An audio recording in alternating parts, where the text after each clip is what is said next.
From NJ.com and the Star Ledger, welcome to the Rutgers Rant, your one-stop podcast for the Scarlet Knights, with your hosts Steve Politti and Rutgers insiders Brian Fonseca and Pat Lenny. Let's start chopping. All right, hello everybody. Welcome back to the Rutgers Rant. Beautiful spring day in New Jersey. Politti, Fonseca, Lanny, how you boys doing? How you enjoying your lovely spring weather here in Jersey? I'm having a great time. Beautiful weather outside. No spring practice to go watch. The day is all mine, and I could do whatever I'd like. So I'm going to sit in my room and stare at my computer for another 12 hours. See, this will be the perfect day for you to stand outside in the blazing sun and watch practice. You should miss it. Do you miss it, Pat? You look like you miss it. I miss it. Absolutely. I was no question about it. A lot of great times, the stretch this season. Yeah, it was great. All right. We did actually see some football, though. I didn't see it. I should say you saw it. I was not at the spring game. My niece, Emma, got married. Congratulations, Emma and Luke, who certainly do not listen to the podcast or know it exists. But mazel tov, guys. Wonderful wedding in Gloucester, Massachusetts. All right. So this is what my analysis is since I didn't see it. I'm guessing a lot of fans who couldn't make it to Piscataway on Saturday did the same thing I did, though, and they immediately looked at the numbers and looked at the quarterback numbers and saw 58% completion for one quarterback and 50% for the other quarterback and said, you got to be kidding me. I mean, it's a spring game. I thought there'd be no one on defense is playing. I didn't see it, so you're going to have to talk me off the ledge here, but I was a little disappointed and concerned to see these numbers. Am I wrong? Yes, definitely concerning. Absolutely, because obviously you wanted to see vast improvement in the spring and the quarterback position specifically. But at the end of the day, I think the spring game this is my third one I've covered, and I thought this was like the least telling one because so many people didn't play, and it was just so hard to gauge. Obviously, the two people that did play were the important guys, the two quarterbacks, of course. But I thought Ethan Kaliakmanis, that first throw should have been intercepted. It was dropped by the defensive back Crumpler, and but then he bounced back well after that. And I thought he had a decent game. Like maybe the percentages weren't great, but I thought he threw the ball well. And Gavin missed a couple throws, but I thought it was pretty indicative of how the whole spring went generally that game. Kaliakmanis, 10 of 17 for 147 yards, 2 touchdowns. Gavin Wimsatt, 8 of 16 for 76 yards, but I also had 64 yards on the ground. I don't care about the yards on the ground in the spring game. Brian, overall, was Wimsatt's numbers as bad as I'm seeing here? Not as bad as the fact that you weren't walking around that wedding hawking the Rutgers Rant to a brand new audience. I am very disappointed. You should be. In what you saying that. I'm with Pat. I think every starter, or if there was any starter I'm not remembering that played, it just doesn't come to mind. It felt like every starter outside of quarterbacks didn't play. Even Benjamin Black, who was this true freshman kid we were really looking forward to, he didn't even go to the spring game because he had something called prom. He had to go to his high school prom or something. That's sweet. That's cute. Come on. Hey, you skipped the spring game for prom. Come on. First, we got Ace Bailey skipping the Jordan Brand Classic, which we all know is the most important game on the All-Star circuit. And now we got Ben Black skipping the all-important spring game. Well, this generation is cooked. That's my... You wouldn't miss your prom. You didn't miss your prom for anything. I went to both proms, actually, but I also wasn't a Division I athlete. So, but that might surprise a lot of people. But one thing that I was impressed with Gavin was kind of his 37-yard rushing touchdown. He burst. Like I don't remember him. It's been a few months since we watched him play, obviously, but he really burst through and got a lot of separation from his defenders and got into the end zone. But you make a good point. That was probably the third string secondary. He kind of just ran Were they allowed by. to tackle him? He was also down at the 5-yard line, but they gave him the touchdown. I was about to say, were they allowed to tackle him? No. I mean, it's a spring game. No. Yes, they were not allowed to tackle them. Pat could attest to this. It seemed like they were given a lot of room, a lot of liberty with the sacks. There should have been probably 7 sacks that were not called. So yes, the running, which was Gavin's best attribute in the game, I would say probably hard to gauge given the conditions and who they were playing. Throwing wise, Gavin, the same issues that occurred last season kept coming back. His first throw or second throw to Gabe Winovich, a screen pass goes right behind him. He can't catch it because it's 2 yards behind his back. He missed a couple of throws on crossing routes that were either late or behind the receiver. He overthrew every deep ball he threw. Just not encouraging signs of him as a passer. And again, I only watched one of the scrimmages, and I agree with Pat. This kind of is sim, similar to what we saw in the spring. Um, I don't think Cali McManus blew him away to the point where Greg had to name a starter. I do think it's fair to say that based on the spring game, Cali McManus just looks like a more polished passer. And someone brought up this point. I think it's fair. He did have the two best offensive weapons in the game. He had KJ Duff, who really stands out as a true freshman receiver, and he had Nassim Brantley, who was the best wide receiver on the field by far. And that makes a difference. I think that's fair to bring that up. His best pass of the game was to Nassim Brantley. Nassim Brantley, I thought, was probably one of the bigger bright spots of the entire game alongside Kenny Fletcher. So that is worth mentioning. I guess my overall takeaway from the spring game is there's no real takeaway because it's, like Pat said, it's really hard to take anything concrete from this game. Cali McManus looked a little bit better as a passer, but I don't know. I don't think anything's definitive. All right. The Greg Schiano quote about the quarterback, which I love. This is just such a great quote. I'll let you know as soon as I know. That's not true. I'll let you know when I do. Just, I love this quote. And this is again, the Schianology here. This is my analysis of everything that's going on. I'll let you know as soon as I know. He knows already. He knows already. He's going to be the starting quarterback. Wow. Number one. And number two, I'll let you know when I do. It's good that the answer to that question is 11:37 on August 30th when Pete Thamel tweets it to the world before the Howard game. It's going to be Cali McManus. I've never been more convinced of it.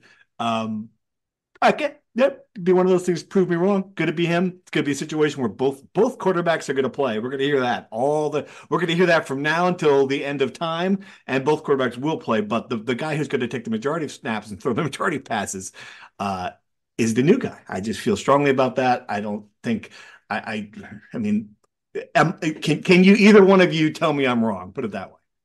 I just think it's way too early to make that declaration. I know you're a veteran here. You've read between the lines and all that, but I think why is it too early? Based off of 15 practices in the spring.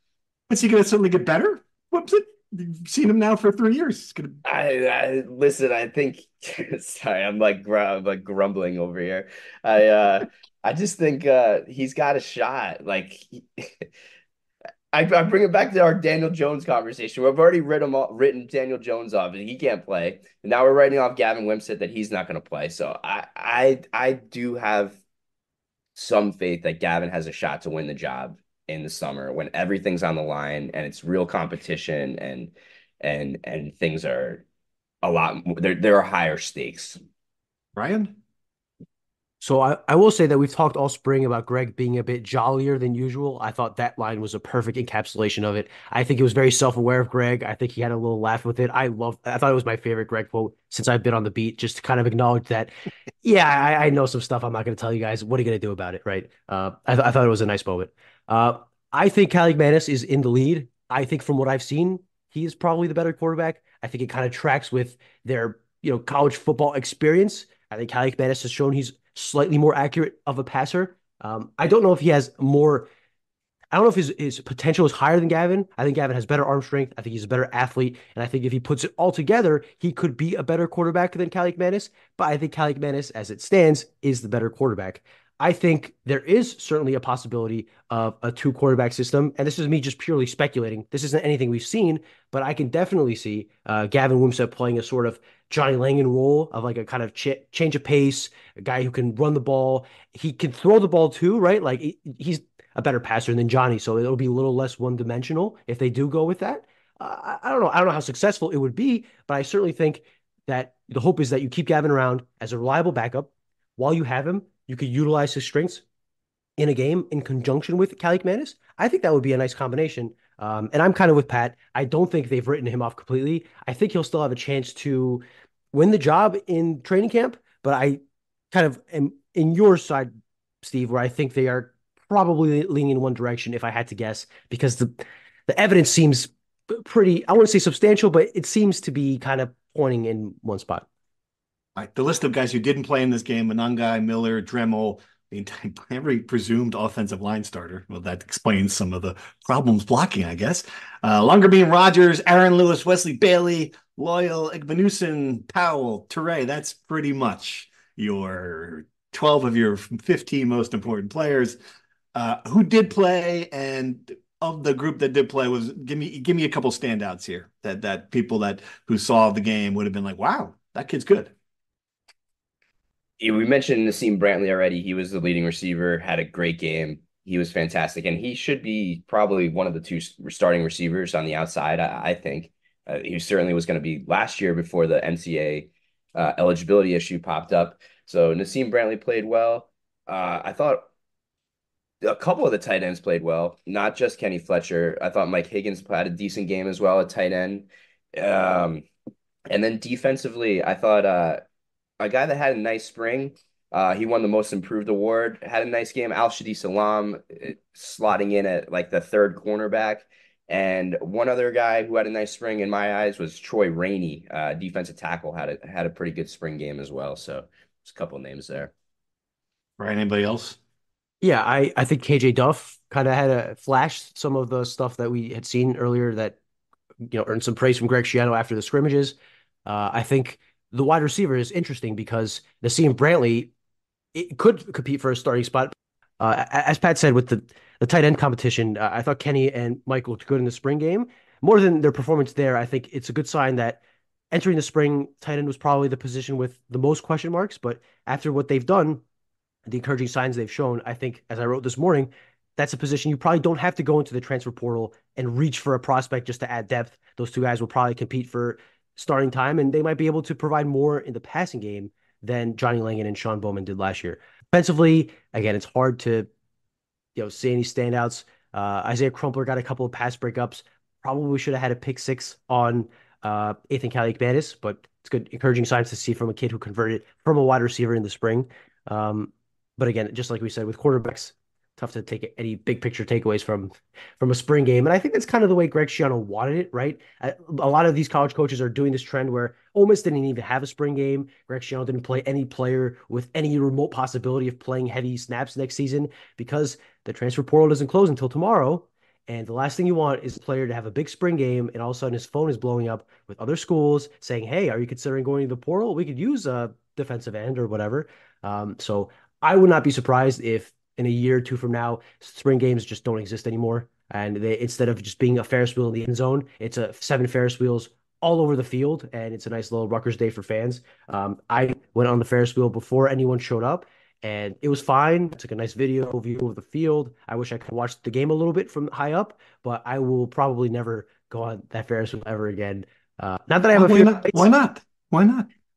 Not that I have a fear of heights, but we went on about 5 loops, 6 loops while I was there. By the 6th loop, when they stopped me at the top to get other people out, and my booth was shaking a little bit, I was getting a little just getting a little queasy. That's all. You never know with these things. I don't know. Getting queasy on the Ferris wheel? Listen, we're You shaking. what's going to happen when you get on the teacups, Brian, if you can't do the Ferris wheel? I'm not getting anywhere near the tilt-a-whirl if you can't do the freaking Ferris wheel. The teacups at least have no danger of me collapsing to my death. The teacups maybe puke a little bit, but at least I'm not going to collapse, 50 feet onto the turf of SHI Stadium, which, look, I like covering Rutgers. I like being at Rutgers. That's not where I want my last resting place to be, buried 6 feet deep in the turf of the south end zone of SHI Stadium. Did you go on the Ferris wheel, Pat? I did not. I don't really. I went on the Wonder Wheel at Coney Island once, and that was the end of my Ferris wheel experiences. I was terrified of the Wonder Wheel. How old were you? I was like 24. I was like You're not 24 gonna say at the time. 26.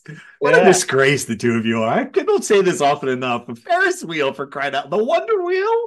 You were what could I possibly was happen? terrified because they're so Terrified. shaky. They always feel like they're gonna collapse. It's been up there for 100 years. It hasn't collapsed Exactly, yet. exactly. It's the Wonder 100 Wheels. years of- Coney- If Boeing can't secure their bolts on Oh airplanes, boy. you think they're securing those bolts on the Wonder Wheel that's been just shaking on Coney Island for 100 years? I That don't was think so. that was built when people built things right, the Wonder Wheel. You go on the Cyclone, I can't if you can do Yeah, the Wonder I Wheel. love the Cyclone. Love roller Wait, coasters. you were okay on the Cyclone, but not the Wonder Wheel. The two of you just got massive problems. I can't even begin to diagnose it.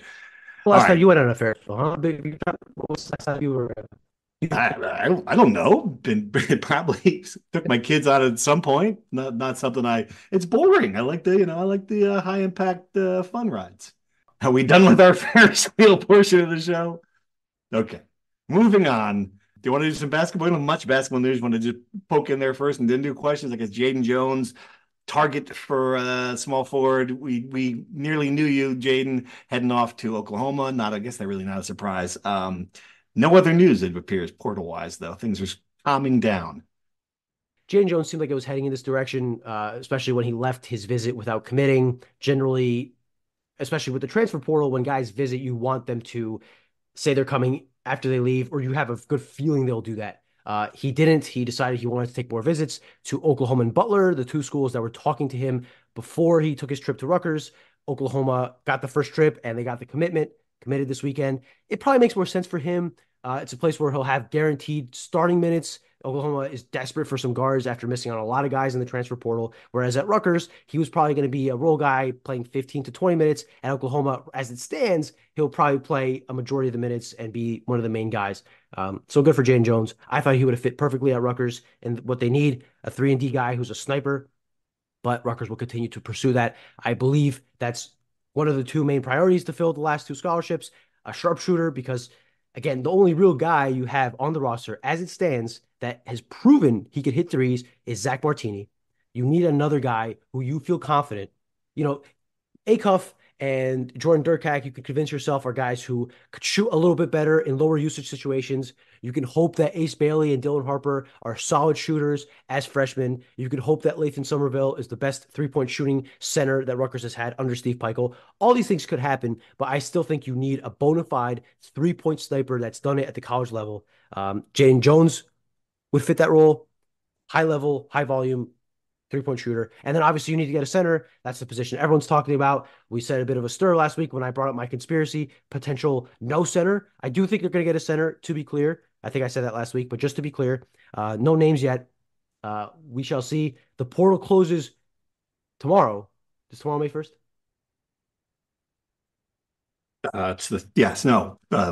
Wednesday. The portal closes May 1st, so that's Wednesday.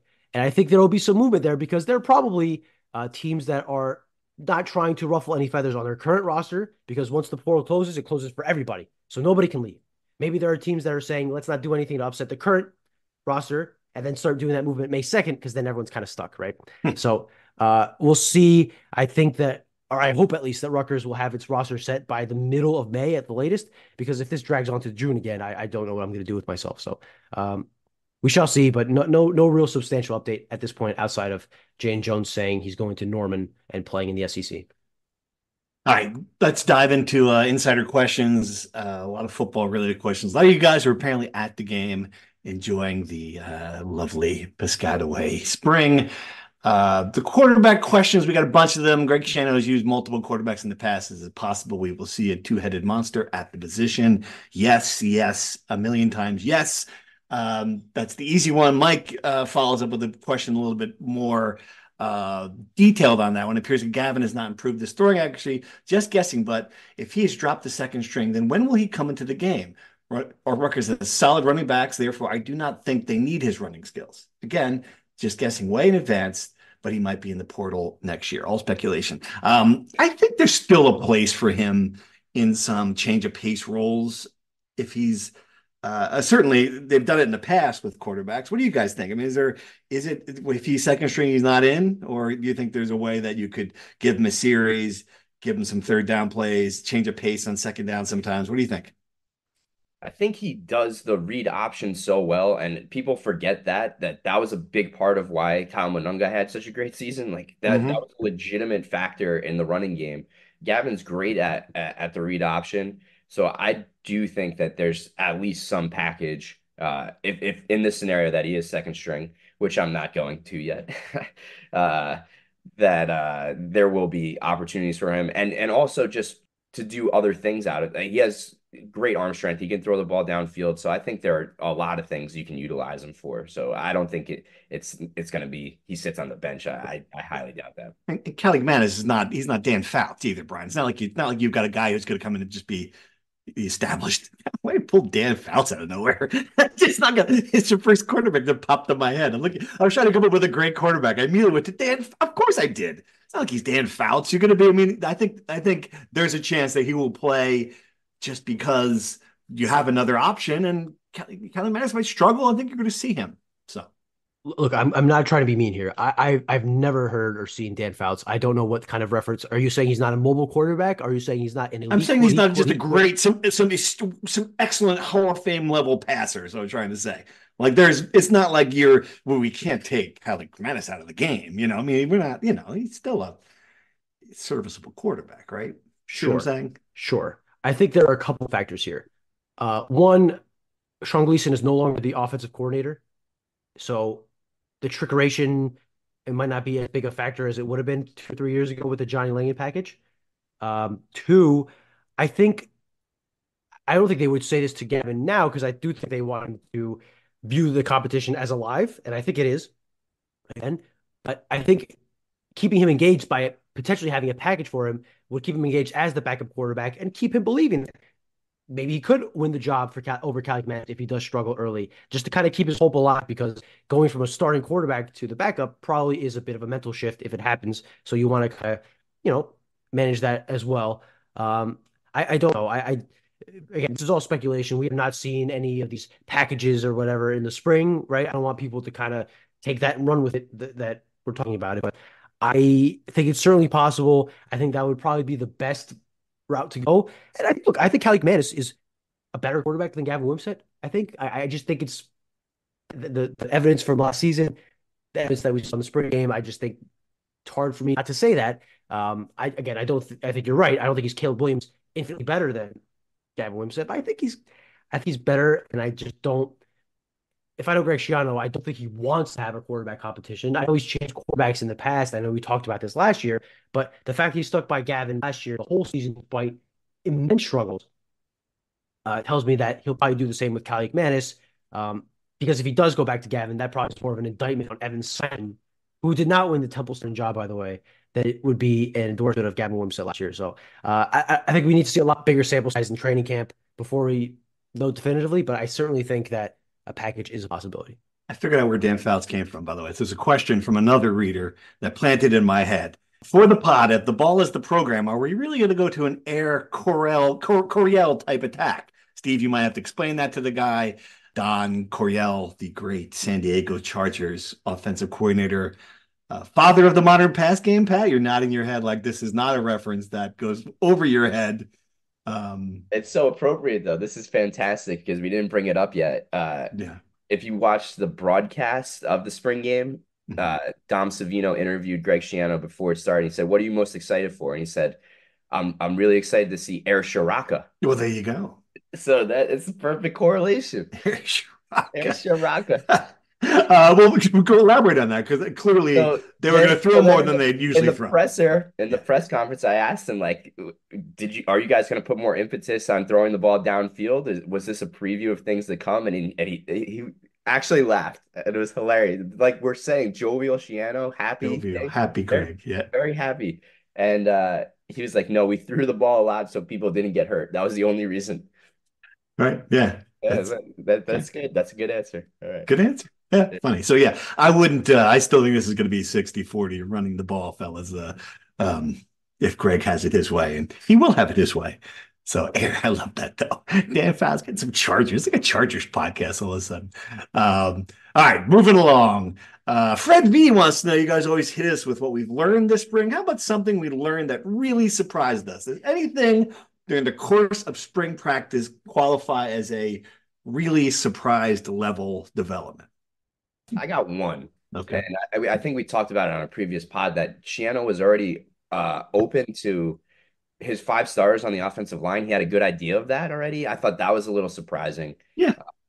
So that would be my because he keeps saying that there's a great competition on the right side of the line as well. So he's talking, double talk there for sure. Right. The left side is set. The real competition is just Sutton versus Needham. Is that the entirety? Right. Yeah. Right guard too. Kobe Asamoah was named the most improved player on the offense, which is a good sign. Holland Pierce 3 years ago was named the most improved offensive player, and then he immediately followed it by dominating the left tackle spot, becoming the starter there. You kind of hope for the same trajectory, but I don't think it's settled by any stretch of the imagination. And I think it's clear that the first or second offer Rutgers made out of this transfer portal window was to a right tackle out of Colorado. Savion Washington, eventually committed to Syracuse. And it's a tough spot because in this window, there are a lot less players than there are in the winter window. B, all the good players that enter in this point are more valued, similar to the grad transfer idea last year in basketball. And B, at this point, I'm not sure it's worth adding a body just to add a body, especially if you feel like you have two guys with starting experience in Reggie Sutton and Tyler Needham at right tackle, and you have a guy you probably feel good about in Kobe Asamoah at right guard. So let's take a guess. Pat, you can take a guess here too. Of those five that Shadow had in mind, I think it's pretty clear that Holland Pierce is left tackle, Brian Felter's left guard, Gus Zielinskis is center.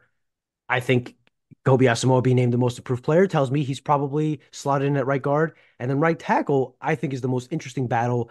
I think Reggie Sutton is probably ahead as the incumbent, but I would not be surprised to see Tyler Needham overtake him in training camp. What do you say?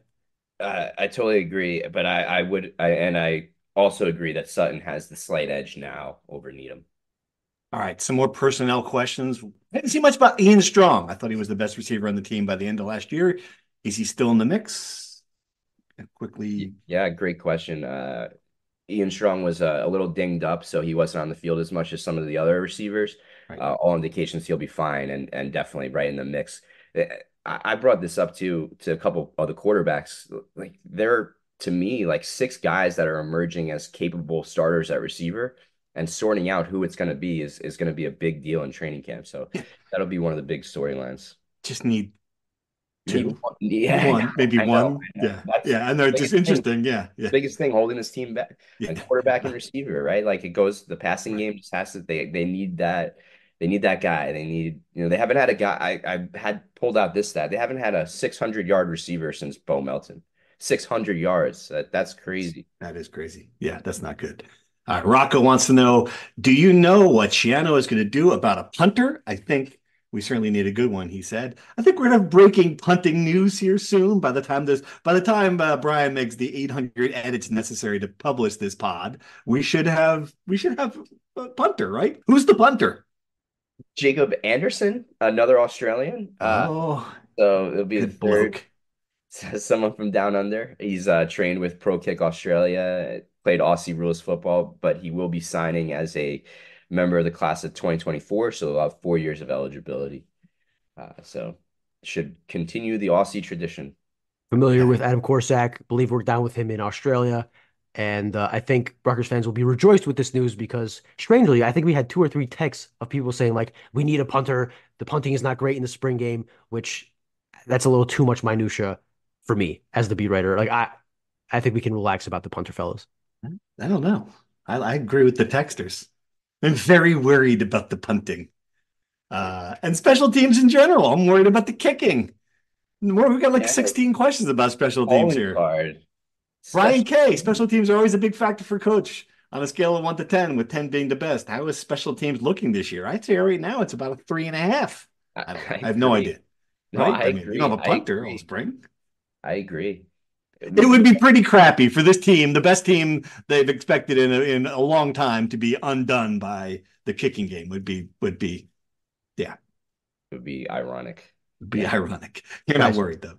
Guys, Jay Patel had the most accurate field goal kicking season in program history last year. What are we talking about? The punting, I understand, a bit of a question mark. We haven't seen Jacob Anderson kick. But one, I'm believing in an Australian punter, sight unseen. These guys just are born to kick footballs in wonky ways.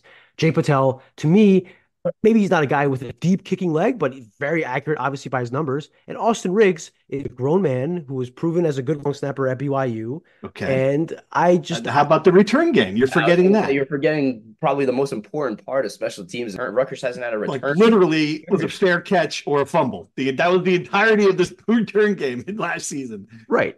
So it can only go up from here.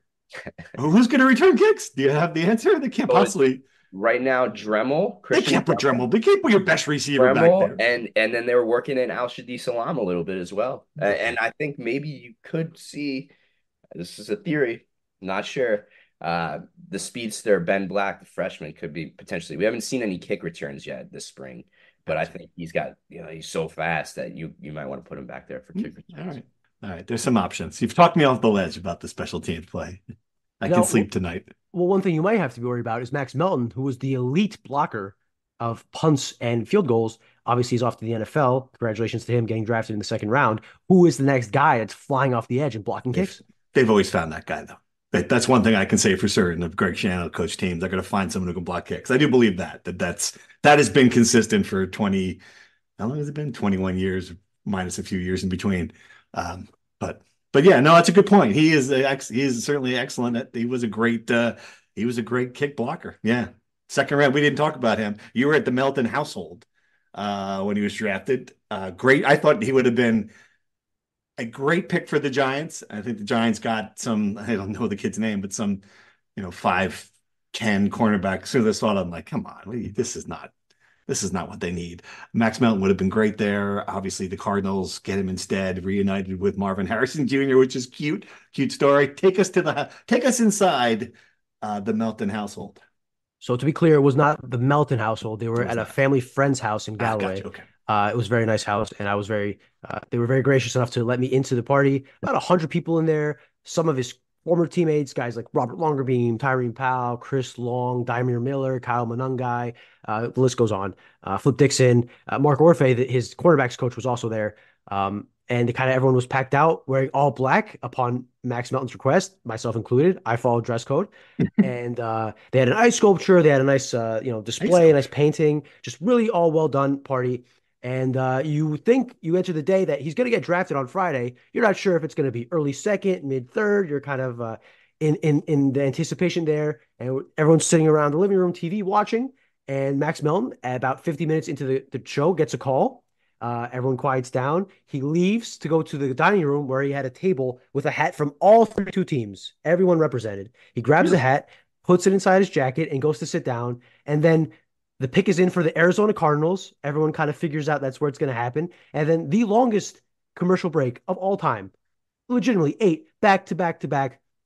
Every single one that happens, the groans get louder. Just I wish I recorded it so I could put it in my story. I didn't want to butcher the quote, but Arby's comes on and they're the fourth commercial. Obviously, their slogan is "We have the meats," and some guy screams out, "We got the meats! We got the meats! Move on!"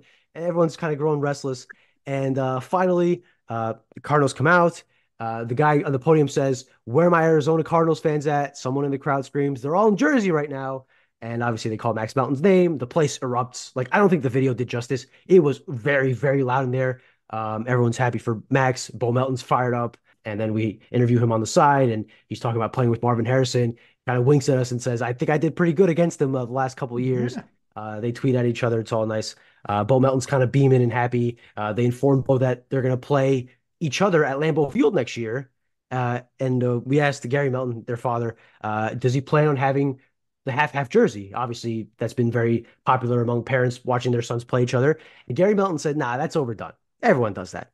I got a plan in mind, but I'm not going to tell you. So I'm really looking forward to seeing what the Meltons are cooking up for that, because if it's as creative and as fun as the party they had for when Max was drafted, it's going to be an absolute riot whenever they put Lambeau. So just a great night for Rutgers, a great night for the Meltons, a great family. I think everyone is happy for them that follows Rutgers. And I'm looking forward to seeing those two guys match up, like I said, at Lambeau Field next year. Outstanding. That's good stuff. All right. I think that's all. It was over the draft, right? No one else. Oh, some free agents though. That was some decent names, surprising names too. Free agent wise, Deion Jennings got Ravens, right? Deion Jennings got Ravens, as did Isaiah Washington. So those two guys are going to match up at the Ravens. Sean Ryan, who also was on the Ravens practice squad last year, is on the team. So 3 Rutgers guys there. Gotcha. Local angle, Jude McAdamy, speaking of kicking issues, he got signed with the Giants this morning. So good for the local team. Isaiah Aiton got signed with the Tennessee Titans with a decent signing bonus. I think it was $20,000, which is not always the case with undrafted free agents. So they probably feel good about him. Jaquay Jackson's going to Atlanta. And Sean Bowman, tight end, is going to Jacksonville. So those are the names we got. And then rookie tight ends, rookie mini camps. Maya Nahanatu, this is a nice story. His father played for Tampa Bay for years. He's going to rookie minicamp in Tampa. His father was beaming with pride on Twitter when he announced the news. A solid day for Rutgers in the NFL draft. Max Melton was the 4th highest pick in the modern era, only Anthony Davis, Devin McCourty, and Kenny Britt, the 3 first-rounders, were ahead of Huh. him. Okay. Drafted higher than Kamoko Toure, Brian Leonard, who Ray was Rice? They're hiring Ray Rice? correct. So, yeah, look, a high spot for Max Melton. I think the scouts feel really good about what he could do in the NFL. And I thought it was interesting. He was the fourth of a run of 4 straight cornerbacks. There were 4 straight cornerbacks picked. He was the last one of that group. I asked Gary about that because he knows his son better than anybody. And he says that Max is going to have that in his head. And he's going to want to prove them all wrong. Should be fun to watch that journey. Excellent. All right. That's all the questions we really have. A few more that we missed, but we'll get to you eventually, I promise. Anything else going on? So really quick, from leading into the Max Melton party, Rutgers got a 2025 commit out of Atlantic City. I'm not even going to try to say his name. I apologize. We'll have some time to learn it. But I ran into Mike McGarry, a longtime Press of Atlantic City writer at the party. South Jersey sports writing legend. Absolutely. There you go. Met him, and he is apparently a big fan of the Rutgers Rant. Really? Yeah, Wow. He made sure to tell me. He made sure to show me on his podcasting app. I told him I'd give him a shout out on the pod. I promised it. Mike, thanks for listening. Awesome to meet you, man. And he had a lot of nice things to say about this Rutgers commit, who he's watched a lot, obviously, being in the Atlantic City area. And he compared him to Lazier Brooks, who kid in Millville, really, really highly rated player, has a lot of blue bloods around him, and was a big, big prospect as early as his freshman year. He said that the kid that committed to Rutgers is pretty close in level to him from what he's seen. I think the Brooks kid has a lot more potential, obviously, given his rating, but I think that's an encouraging sign when I heard that to think that Rutgers is getting a pretty solid kid with a lot of upside at wide receiver, which is a position, as we've discussed ad nauseum in this podcast, that Rutgers could always use help in. So, yeah, encouraging signs for that addition. And again, always nice to meet another listener, especially when, like you said, legendary sports writer in our scene. Thanks for listening. And he liked Boomer Zoomer, by the way, so we might have to bring it back next year. Wow. Good stuff. All I right. got to jump in there because Lazier Brooks is going to break the state receiving record this year. He's going to finish with the most receiving yards, touchdowns, and he's also going to Alabama. So let's not get too far ahead of ourselves. Good Trust context. Mike McGarry though, for sure. Great report. Good report. You got a lot out of Atlantic City. It was a good trip. You stop at the casinos while you're down there? Unfortunately, it was too long of a trip to get back, and we had Boo. the spring game the next day. If it wasn't, Okay. it's probably for Blah, the best. blah, blah. Yes. I'm not sure how many hundreds of dollars I could have expensed on the craps table or on the poker table. Oh, I could have snuck in a night at the Borgata if I really wanted to, but I thought I'd be responsible. All right. Anything else? Baseball season over yet? Softball? Are they still playing these sports? Lacrosse is done, right? We can cross that off the list. Men's lacrosse is done. Men's lacrosse lost to Penn State. Right. Lost in the Big Ten tournament quarterfinals. They're done. Over. Right. Women's lacrosse kept their season alive. They entered the weekend all-time 1-26 against Maryland. Upset the Terps in the quarterfinals of the Big Ten tournament. They will play Penn State in the semifinals on Wednesday in Evanston. Who knows? Win the next 2.